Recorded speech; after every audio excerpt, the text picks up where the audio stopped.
Google Panda, vous avez dû en entendre parler. La version 3.6 a eu lieu tout récemment, le 13 juin. Alors, comment ça fonctionne Google Panda? Retenez en 2 mots que finalement, il y a un certain nombre de sites dits champignons, on va dire ça, qui se sont imposés en tant qu'intermédiaire entre l'internaute qui fait sa recherche et l'achat ou la conversion. Alors, il y avait les agrégateurs de contenu comme Wikio, les agrégateurs d'avis comme Ciao.fr, des agrégateurs de produits comme Twenga, le guide web marchand, et des agrégateurs de contenu disponibles ailleurs, Wikio, mais il y a aussi les comprendre, choisir, etc. Bien que ce dernier ait fait des contenus propres, des contenus uniques. Ces sites-là, qui se posaient en intermédiaire, ont finalement été visés par Google parce qu'ils jugeaient qu'ils n'apportaient rien entre la requête et le produit ou ce que demandait l'internaute au final. Alors bien sûr, tous les intermédiaires, ça ne veut pas dire que tous les intermédiaires ont été déboulonnés, dézingués, mais il y a quand même un certain nombre de sites champignons, qui plus est, qui vivaient du réseau AdSense, donc des publicités Google, qui ont été, qui ont été plus qu'étiolés, même complètement enlevés des premières pages de résultats. Alors on peut parler des agrégateurs de contenu externes, des contenus qui étaient encore visés, des sites de contenu copier-coller, tout simplement, qui émanaient d'autres de sources existantes. Et puis des sites qui proposaient des contenus creux, courts, avec une syntaxe aléatoire ou voire pas de syntaxe, et puis une prédominance de publicité dans la ligne de flottaison. Donc on peut citer par exemple Twenga, le guide des web marchands, qui était à mon sens de très bons sites, mais qui se posaient en intermédiaire entre le marchand et l'internaute, et qui ont perdu 40 à 50% de leur trafic, ce qui n'est pas censé poser tout un tas de... Ça pose tout un tas de problèmes, vous l'imaginez, et notamment de business, clairement, de business model. L'autre grosse évolution, on reste dans la ménagerie, c'est Penguin. Google Penguin, en avril et jusqu'à juin 2012. Là, qui visait une autre partie. Vous savez que le contenu est roi, on va en reparler. Ce contenu-là, il a été attaqué, ceux qui essayaient de passer outre ont été attaqués avec Google Panda. Et là, Google a lancé un autre filtre, c'est nettoyer les résultats web, faire émerger une nouvelle qualité de résultats, en notant tous les sites qui s'attaquaient à l'autre grand pan de réussite du référencement, c'est le netlinking. C'est-à-dire, plus j'ai de domaines liants, plus j'ai de liens qui pointent vers mon site, plus je suis autoritaire, plus je suis populaire. Dans le meilleur des mondes, si on fait bien son boulot, tout le monde pointe vers vous, et c'est super. Sauf qu'on est nombreux à le faire, et évidemment, ça a laissé un champ d'application au spam assez énorme, et il est possible d'automatiser un certain nombre de ces fonctions pour augmenter de manière systématique et en fort volume le nombre de liens pointant vers votre site. Alors on pourra rentrer dans les détails notamment avec vos questions, mais ce que j'ai essayé de lister, ce sont les éléments suivants. Finalement, si vous avez un grand nombre de liens, vous êtes un marchand en France, avec une cible spécifiquement en France, si vous avez un grand nombre de liens qui émanent de domaines qui sont hébergés par exemple dans d'autres pays, donc hors de votre cible, vous êtes déjà dans le viseur de Google. Si vous travaillez, vous vendez des chaussures, vous mettez achat et vente chaussures dans tous les textes d'encre qui pointent vers votre site, systématiquement le même encore texte, ou de manière très proche, vous êtes aussi dans le viseur de Google. Pour lui, c'est pas naturel. Si vous avez en général des liens qui sont plutôt placés dans des commentaires de blog, en bas de page dans des footers, là aussi, si vous avez un fort volume de ces liens un peu placés de manière non naturelle dans un contenu, vous êtes dans le viseur. Si vous avez des centaines, voire des milliers de liens qui émanent de même domaine, c'est le cas lorsque vous avez un lien qui est présent dans un footer sur l'ensemble des pages d'un site, là aussi vous êtes dans le viseur. Si l'ensemble de ces liens ont finalement très peu d'autorité, c'est-à-dire sont des sites qui sont eux-mêmes très peu liés, très peu remis à jour, avec un contenu creux, vous êtes également dans le viseur. On a aussi, par exemple, dans ces sites qui ont peu de contenu, des sites qui n'ont pas vraiment de marque, des adresses qui n'ont pas d'adresse postale, pas d'adresse physique, visible sur le site. Donc des sites dont on entend peu parler, ils sont là, il y a bon, des contenus qui sont plus ou moins intéressants. Là aussi vous êtes dans le viseur, et un élément important, il y en a probablement d'autres, mais qui me semblait important de préciser, c'est la vélocité des liens entrants. C'est-à-dire trop importante. C'est-à-dire que si en peu de temps vous avez un grand nombre de liens qui arrivent sur votre site, Google va dire attends, dans le cycle de vie d'un site et d'une marque, c'est pas comme ça que tu peux arriver à obtenir autant de liens. Alors je me suis amusé à faire un petit point concret dans un domaine que je connais bien, qui est la mutuelle santé. On œuvre pour un client dans le domaine de la protection sociale. Un des mots-clés, des nombreux mots-clés qu'on souhaite positionner, c'est mutuelle santé, et c'est la guerre. C'est la guerre, on n'est pas dans le crédit, mais c'est pas loin.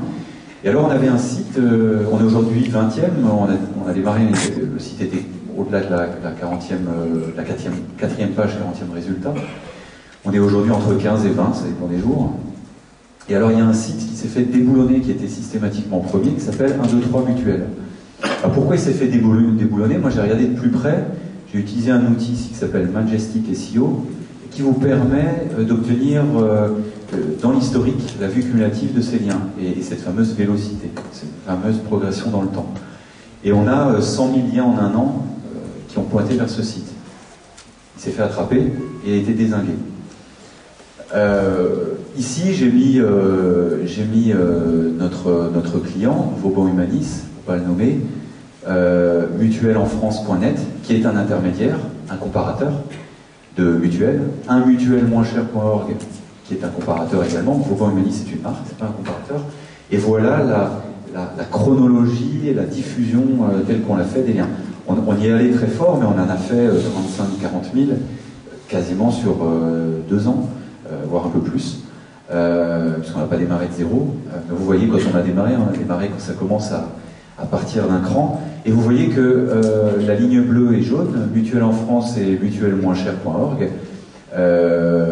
ils sont allés franco quand même, 35 000 liens en moins d'un an, mais malgré tout,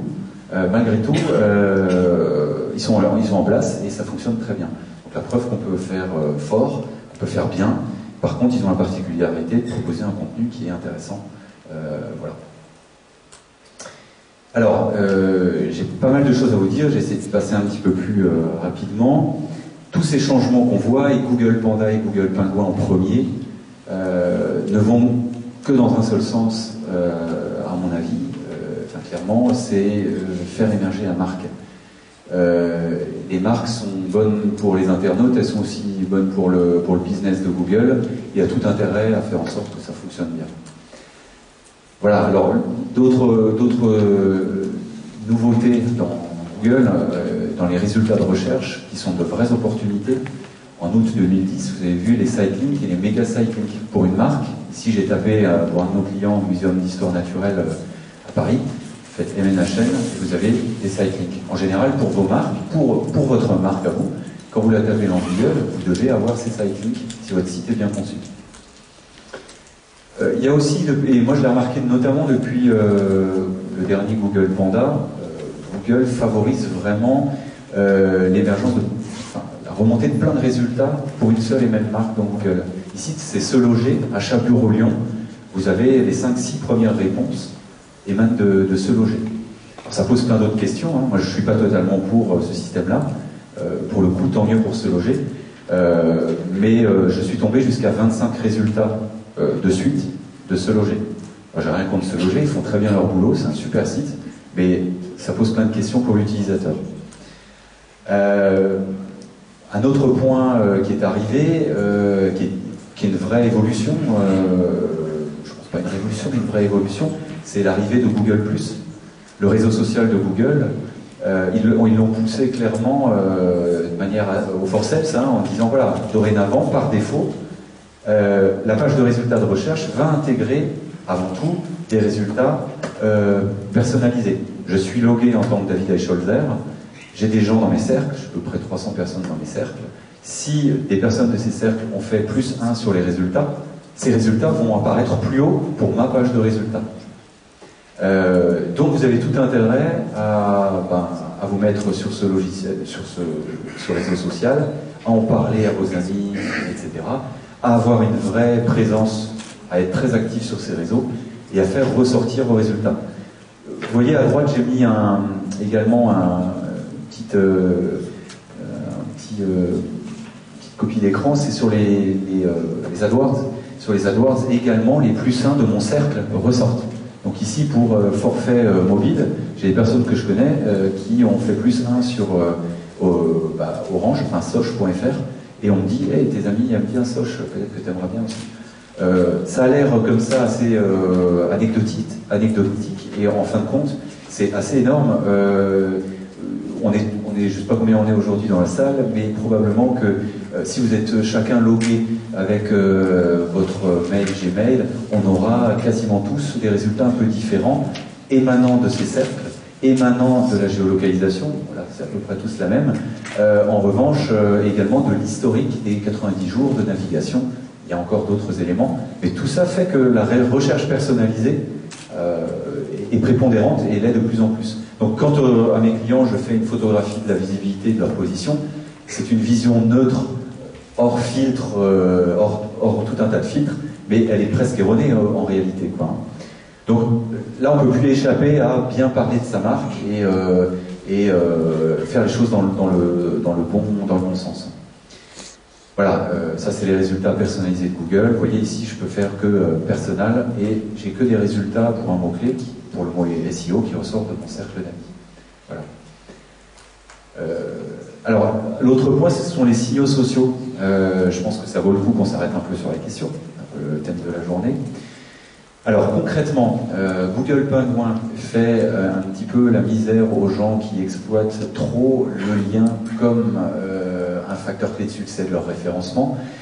Et ça fonctionne encore très bien aujourd'hui, le linking vers votre site pour émerger dans les résultats. Mais sachez que Google a tout intérêt à faire en sorte de baisser l'impact, la note des liens pour le résultat de votre positionnement. Et de faire émerger les signaux sociaux, c'est-à-dire le nombre de partages sur Facebook, le nombre de j'aime, le nombre de commentaires sur Facebook, de tweets, de retweets, prendre en compte l'autorité de la personne qui vous retweet, Google+, etc., etc., Pinterest, etc. Finalement, l'écho de votre marque sur le web est prépondérante et va l'être de plus en plus. Google ne va pas faire ça du jour au lendemain. Je pense, enfin, ce n'est qu'une considération personnelle, mais je pense qu'aux États-Unis c'est déjà un peu plus avancé, ils sont plus nombreux, ils adoptent les technos beaucoup plus rapidement. Je pense que même si c'est le même algorithme, l'impact est quand même plus fort pour le moment aux États-Unis. Je ne suis pas sûr que Madame Michu soit forcément sur Twitter aujourd'hui, mais on ne peut pas nier aujourd'hui que c'est en pleine croissance et que ici, le slide que je vous montre est une étude scientifique faite par SEO Moz, donc très mathématique sur la corrélation des signaux sociaux sur le positionnement. Finalement, les partages sur Facebook arrivent en premier et c'est pas neutre. Clairement, c'est pas neutre. Donc voilà ce qui se trame et qui est super intéressant.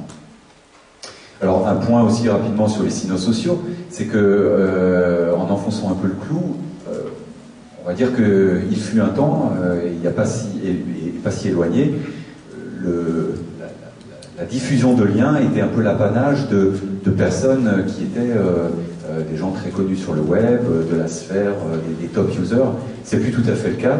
Aujourd'hui, tout le monde partage, tout le monde est sur Instagram, sur Facebook, enfin beaucoup, sur Twitter, etc. Là, c'est une étude qui est américaine, alors les chiffres à prendre avec des pincettes, mais aux États-Unis, on considère que 2/3 des adultes et 3/4 des ados ont une action sur les réseaux sociaux, partagent des photos en ligne, contribuent aux avis, font des votes, créent des tags sur les blogs, partagent des créations perso, hors photo, hein, tout un tas de choses, ont un site perso, animent un blog, utilisent fréquemment Twitter. Donc il y a une vraie lame de fond. Ici, je me suis amusé pour notre client de la Mutuelle Santé. On a lancé une infographie. J'en reparlerai. Le contenu est roi, il faut proposer un contenu à forte valeur ajoutée. Parler de mutuelle, c'est bien. La leur est sans doute bien mieux que les autres, mais bon, eux en sont convaincus. Moi, j'y suis convaincu aussi. Mais tout le monde ne l'est peut-être pas. Alors, on a essayé de créer de la valeur et de proposer, par exemple, une infographie qui va expliquer le mécanisme des remboursements de santé lorsque vous avez des frais dentaires, des frais optiques, etc., etc. Alors on a fait 4 jolies infographies avec un gros effort pédagogique et on l'a mis sur le web. On l'a mis sur leur site, sur des blogs. On a demandé à certains sites référents, si vous voulez bien, la transmettre. Et ça a plutôt bien fonctionné. Et si je voulais vous montrer ce que j'ai observé moi pendant 15 jours. Au début, on avait 33 signaux sociaux et 5 liens qui arrivaient vers la page qui héberge l'infographie. D'abord, on n'était pas du tout présent. Ensuite, on était entre la 30e et 40e position. Ensuite, je me demandais pas pourquoi on est parti dans les cieux de Google. Et puis, comme un ressac et comme une vague, finalement, il y a eu un ressac. Et puis, on est arrivé en deuxième page de Google avec 17 liens et 39 signaux sociaux. Et puis, avec 40 liens et 87 signaux sociaux au 31 mai. Aujourd'hui, on en a encore bien plus. Aujourd'hui, on est même plutôt à 70 liens et quelque chose comme 150 signaux sociaux. On est même 5e aujourd'hui, en 15 jours, et sur le mot remboursement santé. À la base, c'était une information qui avait de la valeur, sur laquelle on a mis beaucoup de sueur avec les équipes marketing pour essayer de sortir quelque chose d'intéressant, et ça a été repris sans qu'on force trop. Moi, j'ai contacté des sites comme Santé AZ au féminin, comme, oui, par exemple, d'autres sites de santé. Ils ont repris l'information en se disant « Ok, ça c'est vraiment intéressant pour mes internautes, c'est une information neutre, on vous fera un lien. » Voilà. Et ça a eu un vrai effet boule de neige. L'effet boule de neige, c'est que Le Parisien, La Dépêche et tout un tas d'autres sites de PQR, presse quotidienne régionale, ont repris l'infographie. Et on s'est retrouvé en tête de Google News avec, vous voyez, deux niveaux de signaux sociaux.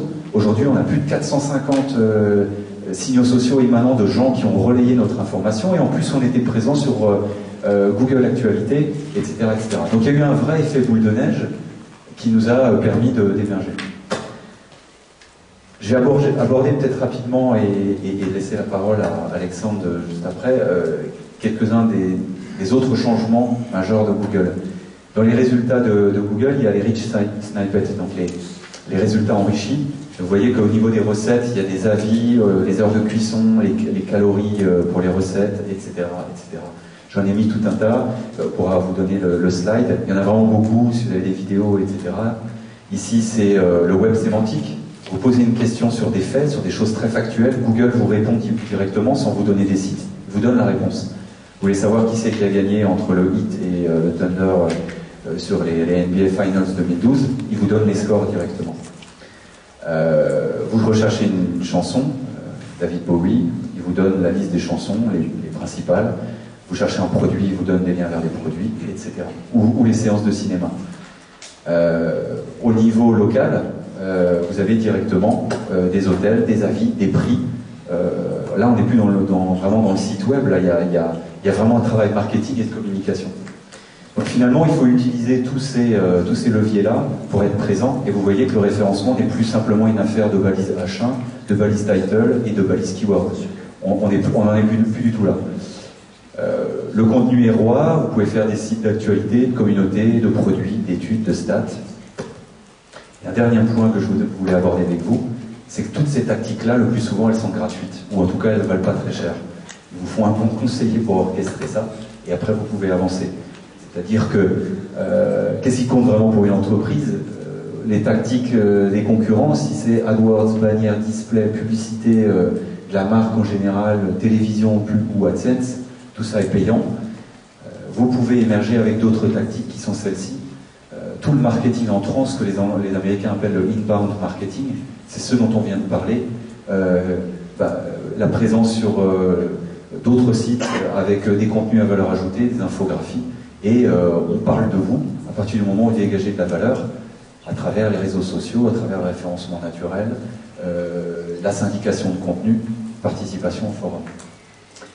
Voilà, et du coup, si votre marque fait écho sur le web, les gens la retiennent parce qu'ils vous voient partout, et dans les recherches prédictives de Google, ici je me suis amusé avec une marque très forte localement mais aussi au niveau européen qui s'appelle Waterer, et ben, immédiatement les recherches sont remontées dans les requêtes Google.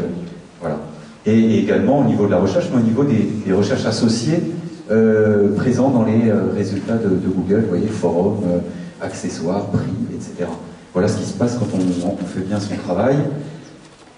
Voilà, j'ai pris beaucoup de temps, donc je vais m'arrêter là. Mais je vous laisserai regarder à tête reposée les opportunités on-site et off-site qui se présentent à vous pour le référencement en 2012. Un peu de technique, je dirais 10, 15, 20%, mais pas plus. Beaucoup de contenu, du lien, et puis après surtout plein d'opportunités off-site pour faire parler de vous et favoriser des mentions positives de votre marque sur le web. Voilà, et ça c'était remboursement santé, l'infographie qui ressortait dans Google Actu, le même jour, un peu partout, sur tout un tas de sites. Voilà. Nous vous redonnons maintenant le contrôle de votre appareil de télévision jusqu'à la prochaine émission de...